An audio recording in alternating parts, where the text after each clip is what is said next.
we'll go over to value propositions. And in value propositions, and I like to sort of do it in this order. In value propositions, then, if we have a mass market, another dial that you can turn to start building, some exponentiality in your business model is in your value proposition. So a value proposition is not just the benefits, it's the product and promise.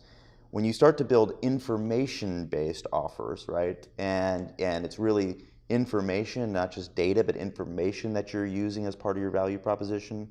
You can think, Mint.com, you can think Facebook, of course, and Google, and all these giant companies today, especially the newer companies, they're all working in information, right? They're not working on, lots of them are not working in hard assets and selling hard assets, save for even Apple.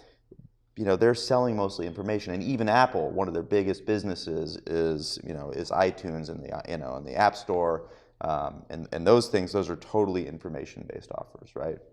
And so you can look at that as something there for value proposition.